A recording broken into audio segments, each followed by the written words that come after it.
llaman el gran reto sanitario para México, lo que se conoce como fiebre aftosa, es cuando verdaderamente la medicina veterinaria en México se enfrenta a un reto de salud pública y es la primera vez que se ingresa a esta área de salud pública en México, porque si bien se cuidaba la salud de las personas a través de los animales, en este año por un barco de carga que venía de Brasil sin documentación y que iba hacia Estados Unidos, desembarca en Veracruz y genera un problema de contagio espantoso a nivel nacional. Se funda en ese tiempo lo que se conoce como la Comisión México-Americana contra la Fiebre Aftosa, que en la actualidad continúa trabajando como CPA y se sigue llamando Comisión México-Americana contra la Fiebre Aftosa y enfermedades y otras enfermedades zoonóticas. Y en este tiempo es cuando se implementa lo que se conoce como rifle sanitario, lo que le costó la vida a la mayor población de animales en México, animales de producción. Se empieza realizar hasta 1955 la vacunación de estos animales, que es cuando se logra controlar y se genera la vacuna contra la fiebre aftosa. Inicialmente se aplicaron vacunas, si no me equivoco, venían de Francia.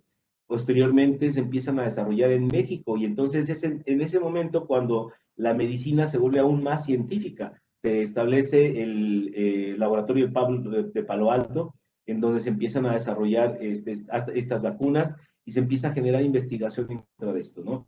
Finalmente, bueno, pues con una pérdida espantosa de animales, se logra controlar esto, pero esto marcó la pauta para que el médico veterinario empezara a ser reconocido en México como una parte importante de la salud pública, como una parte importante de la sociedad, y como consecuencia, bueno, esto creó un mercado de trabajo en el gobierno estatal, que a la fecha se sigue manteniendo. Muchos médicos veterinarios trabajan en el gobierno gracias a esto, ¿sí? En lo que es Zagarpa, en lo que es Enacica, en lo que es todo lo que viene siendo CPA, todo lo que son las asociaciones regionales, pues para mantener mantener bajo cuidado todo estas cuestiones zoonóticas, ¿no?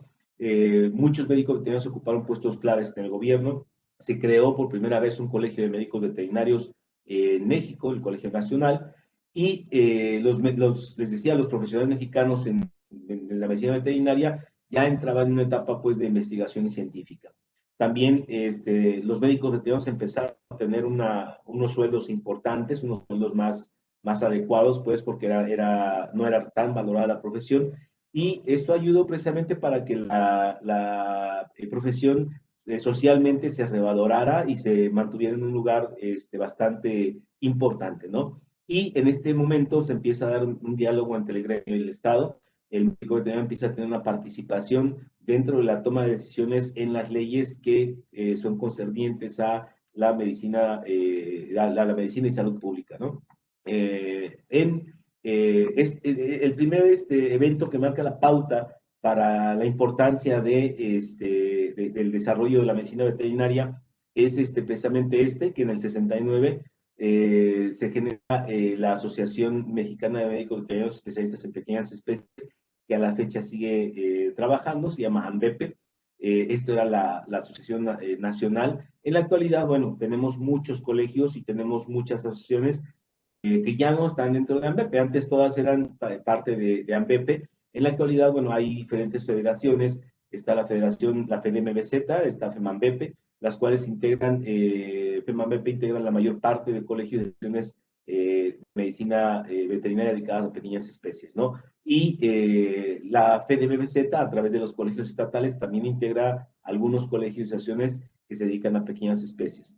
Esto se dio en la UNAM, en la aula magna de la UNAM, y les digo, a la fecha AMBEPE sigue trabajando. Su presidente, Riad Catrip, es un médico reconocido en ortopedia, es uno de los mejores ortopedistas a nivel nacional, y esto, bueno, ha hecho que AMBEPE se haya hecho una asociación pues muy selectiva, porque casi está formada por puros especialistas en pequeñas especies.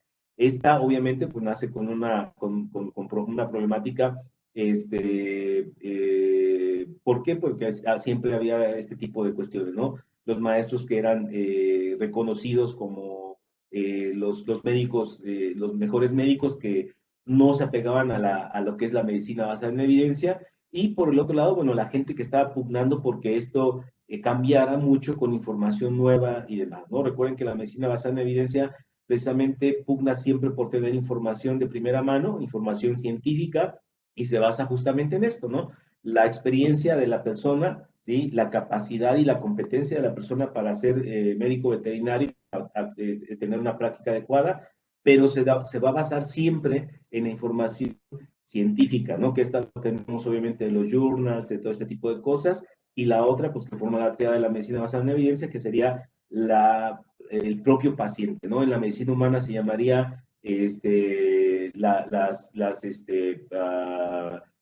cuestión que está enfocada a las preferencias del paciente. En el caso de la medicina veterinaria, no podemos llamar preferencias del paciente, pero sí podemos ver las cuestiones propias de cada paciente, ¿sí? Si es un paciente que no puede manejar algún medicamento, como es el caso de la ivermectina, por ejemplo, los pastores, tanto alsacianos, alemanes, todo esto sería como parte de la propia injerencia del paciente, y esto formaría la triada de la medicina basada en evidencia, que fue por lo que se pugnó el desarrollo de esta asociación, ¿no? Les decía, esto se peleaba mucho, pues, porque se basaba mucho en bases científicas, más que empíricas, pero más que científicas, y la mayoría de los prospectos para médicos veterinarios en pequeñas especies se formaban asistiendo a las clínicas de los maestros, que muchas veces era la experiencia propia y no científica lo que enseñaba cómo hacer medicina en ese tiempo, ¿no? Eh, Definitivamente, bueno, un evento que modificó mucho la puesta en marcha de esta medicina basada en evidencia en México, el inicio de esta puesta en marcha, fue precisamente el primer Congreso Mundial de Medicina Veterinaria que se generó en México, ¿sí? En donde ya se empieza a hablar de pequeñas especies, pero también en ese tiempo, en el 75, el doctor John Annis, un médico veterinario reconocido de Estados Unidos, se toma un año sabático, y esto es aprovechado por el doctor Isidro Castro Mendoza, que a nivel nacional, pues se podría decir es el padre de la medicina veterinaria en pequeñas especies, que afortunadamente aún vive y es un buen amigo. Él pues invita al doctor John Annis a pasar este año sabático en el Distrito Federal, en ese tiempo, ahora Ciudad de México, impartiendo un curso de medicina veterinaria. O sea, lo explotaron a poder durante 6 meses, ¿no? Esto marca una pauta porque mucha cuestión de investigación, mucha cuestión de información, mucha cuestión de experiencia, y sobre todo llevada a nivel científico, ¿sí? Porque recordemos que la medicina basada en evidencia tiene sus inicios en los 60 en Estados Unidos precisamente, y la medicina veterinaria zootecnia fue también parte adoptante de esta filosofía, la cual ya se llevó a cabo en Estados Unidos, cuando en México, bueno, estábamos en pañales en ese momento, ¿no? Ahí está el doctor John Annis, que ya falleció hace unos años, y el doctor Isidro Castro Mendoza, que se mantiene activo aún como parte importante de la promoción de la medicina basada en pequeñas especies, ¿no? Bueno, a partir de ahí les digo, la medicina en pequeñas especies se hace mucho más técnica y mucho más científica, ¿sí? Es una fotografía de aquellos ayeres, ¿sí? De los 70s, 80s. En este tiempo, ¿sí? Los médicos veterinarios de pequeñas especies, la mayoría le ponían a sus clínicas como clínica veterinaria del doctor García, clínica veterinaria del doctor Gutiérrez. A la fecha hay muchas clínicas veterinarias que se llaman así, y esta era como la forma de conocer a la gente de pequeñas especies, que no eran tantas, ¿sí? En aquel tiempo la gente todavía le tiraba mucha carrilla a la gente que se dedicaba a pequeñas especies. Éramos los perreros, éramos gente que no era bienvenida en las escuelas de medicina. Yo recuerdo que cuando a mí me tocó entrar a medicina veterinaria, pues yo siempre entré con la intención de dedicarme a perros. Creo que en mi salón era nada más la única persona que quería dedicarse a esto, y nos veían mal, ¿no? Porque no vestíamos con botas, no vestíamos con fajo piteado, no vestíamos con tejana, y no andábamos con la reata floreándola en los pasillos, que esto era muy común verlo mucho más que en la actualidad. La gente se avergonzaba de pequeñas especies, ¿no? Esto, bueno, empieza a modificarse. Los primeros médicos veterinarios que se dedicaban a esto, bueno, empezaron a generar sus técnicas de mercadotecnia muy escuetas. Generalmente ponían letreros ¿cómo se llaman? Pintaban sus clínicas en algunos sitios, y lo único que ponían era pues su teléfono. De repente empezaban a mandar algunos correos, que a la fecha hay algunas clínicas veterinarias aquí en Guadalajara, como la del doctor Ladrón de Guevara, que sigue mandando por correo recordatorios de vacunación, que era lo que se hacía, ¿no? De repente empiezan a usar carnets o portacarnets que tienen diseños y algunas placas de vacunación antirrábica con el nombre de la clínica, ¿no? Esto es el inicio del establecimiento de una industria, se puede decir, de medicina veterinaria, que no era tan bien vista en ese tiempo, ¿no? A nivel médico, bueno, se comienzan a tener algunos accesos a endoscopía, que en aquel tiempo pues, los equipos eran muy escuetos, que en la actualidad son cualquier equipo económico, son mucho mejores en imagen que los que había en aquel tiempo. Y en México, un factor que influyó mucho para que la medicina veterinaria emergiera de una manera bastante impactante en pequeñas especies fue la aparición del parvovirus, ¿sí? En México apareció más o menos en los 80s. Esto genera una muerte también de perros espantosa, pero comienza y sobre todo porque los perros no tenían inmunidad, no era un virus nuevo como lo que está pasando ahorita con el COVID, genera una mortalidad espantosa. Empezamos a generar hospitalización en las clínicas veterinarias que no existían en ese momento, ¿sí? La clínica veterinaria se comienza a ver con más trabajo gracias a esto, y se empieza a implementar la vacunación contra parvovirus canino, que en ese tiempo solamente se vacunaba contra rabia, y en clínicas empiezan a ofertar el servicio de estética para perros. No es cuando comienza a tomar más forma como una empresa. Los médicos veterinarios en ese momento, bueno, subsistían, porque realmente era lo que hacían, no tenían ingresos tan fuertes. Y en ese momento, bueno, el Departamento de Medicina Veterinaria y Zootecnia para pequeñas especies de la UNAM organiza en 1983 los programas de internado y residencia de medicina y cirugía de pequeñas especies. En aquel tiempo y un poquito a esto, bueno, todos los médicos que se dedican a dar este programa de especialidad se van fuera del país a tomar cursos bueno, fueron relevantes, como la doctora Rosalina Méndez en el área de ultrasonografía, el doctor Carlos Santoscoy en ortopedia, que también, bueno, es importante, al igual que el doctor Isidro Castro, también que se fueron a hacer algunas estancias en hospitales. Muchos médicos que en la actualidad siguen dando cátedra, que pues yo creo que ya están a punto de jubilarse, desgraciadamente, en ese tiempo fueron los padres de la medicina veterinaria en la UNAM, ¿sí? Se instrumenta el programa de especialidad de medicina y cirugía, el primer programa de especialidad que hubo, y es el que ha generado la mayor cantidad de especialistas a nivel nacional, y esto cambió mucho el panorama para todos los médicos veterinarios, ¿no?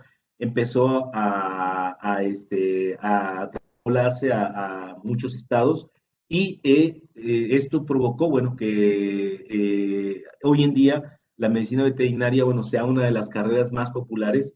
Yo creo que yo nunca imaginé, y la mayoría de la gente que tiene más de 15 años de egresar, nunca imaginó que hubiera tanta gente que quisiera entrar a veterinaria. Antes quedaban lugares libres, ¿no? Siempre veterinaria decía, bueno, pues hay 50 lugares disponibles para la gente. En la actualidad es una de las carreras más populares, ¿sí? Y mucha de la gente que ingresa, un porcentaje quizá más alto, quiere dedicarse a pequeñas especies y a fauna no convencional, ¿no? A fauna exótica o fauna silvestre. Entonces, obviamente, pues hay gente que quiere dedicarse a laboratorio, a grandes especies, pero esto ha tomado mucho más auge para pequeñas especies, ha cambiado muchísimo el panorama, y obviamente, bueno, pues ha obligado a que se implemente mayor investigación, mejores tratamientos y demás. Y esto impulsó que los laboratorios, obviamente, tengan mucho mayor interés y mucho mayor necesidad de desarrollar medicamentos especializados en pequeñas especies, ¿no? En la actualidad, la tasa de ocupación es una de las más altas, de acuerdo a los datos del Instituto Mexicano para la Competitividad. Los datos reportados hace unos años era del 98%, en la actualidad yo creo que pues, si no está igual, está todavía más alta. Esto hace que la medicina veterinaria para pequeñas especies sea una muy buena opción para que la gente decida dedicarse a esto, ¿no? En una encuesta también que se realizó, el 67% de los egresados de la carrera veterinaria de la Universidad Nacional Autónoma de México logró conseguir trabajo en los primeros meses, según cifras de la institución. Esto fue hace 4 años más o menos, 5 años. Esta realidad se extiende para otros centros académicos a nivel nacional, incluyendo CUPA, y se incrementa el número de registrados en la materia,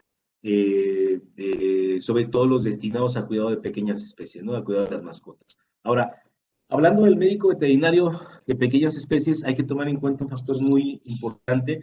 Es un área en donde influyen muchos factores para que tengamos una carrera que sea un poco saturada, un poco estresante, ¿sí? Porque desgraciadamente el médico veterinario, bueno, se dedica a hacer mil cosas, ¿no? Y hay que tener cuidado con esto, sí, hay que saber cómo delegar, cómo modificar las obligaciones de cada uno de los médicos. ¿Por qué? Porque el médico veterinario se dedica a ser anestesiólogo, hace diagnóstico, es médico cirujano, se encarga de las relaciones públicas, es especialista en neurología, traumatólogo, cardiólogo, mercadólogo, publicista, internista, gerente de ventas, intendente, psicólogo y es el encargado de recursos humanos, ¿no? O sea, y aparte de todas estas muchas funciones más, ¿no? Nos tenemos que aventar pleitos con la gente, a veces porque están disconformes, porque un pelo le quedó chueco a Fifi, y demás cosas, ¿no? Esto es importante tomarlo en cuenta, ¿por qué? Porque implica un estrés muy alto y hay que tomar en cuenta que esto ha llevado pues a niveles de estrés muy altos al médico veterinario que se dedica a pequeñas especies, provocando que sea una de las carreras a nivel mundial, ¿sí? Con una de las tasas de suicidio más altas, ¿no? Por eso tenemos que buscar siempre que esto sea una cuestión equilibrada, que no es tan sencillo buscar un equilibrio, pero siempre se tiene que buscar, ¿no? Yo conozco gente que trabaja, digo, yo mismo lo hacía a veces 14, 16 horas al día trabajando, y a veces me hablaban en la noche y me regresaba a la clínica a trabajar, ¿no? Pero realmente esto siempre hay que tratar de buscar que sea una cuestión equilibrada, porque esto nos causa un estrés tremendo y obviamente pues afecta o impacta de una manera muy desastrosa en nuestra salud, ¿sale? Entonces, en la actualidad, muchas clínicas veterinarias, a pesar de que ya existen muchos medios de gestión electrónicos, algunos en la nube, bla, bla, bla, pero ahorita vamos a ver esto, aún no se establece un sistema de gestión adecuado, ¿no? Y esto implica, bueno, que haya una organización en las clínicas veterinarias todavía. Sufrimos parte de sobreregulación por parte de muchas autoridades también, lo que se llama COFEPRIS, COFISCAL, SENACICA, SEMARET, SEMARNAT, Secretaría de Salud, Profeco, Protección Civil, Secretaría del Trabajo y parte de los municipios también que están sobre de las clínicas veterinarias, siempre tratando de regular y buscar cualquier alteración que tengamos, ¿no? En algunas ocasiones tenemos visitas que ni siquiera son oficiales y de repente llegan hasta esculcando los botes de basura para ver qué encuentran, ¿no? Y esto, pues, es una cuestión que debemos de cuidar mucho, ¿no? Estamos sobre regulados. Y por otro lado, tenemos también la presión de muchas protectoras, animalistas, rescatistas, que en algunas ocasiones, en lugar de ayudar al veterinario, lo perjudican teniendo problemas justamente en redes sociales, ¿sí? Denuncian de manera pública a veces cuestiones que ni siquiera son reales, y ponen en jaque al médico veterinario generando un estrés espantoso. Créanme que me ha tratado, bueno, nos ha tocado vivir parte de esto, pero me ha tocado de repente asesorar a algunas personas que se acercan para tratar problemas y es gente que llega súper estresada, llorando, no duermen, y eso es un problema para el médico veterinario también en la actualidad, ¿no? Y también hay una problemática económica que va de la mano con esta parte de la medicina dedicada a pequeñas especies.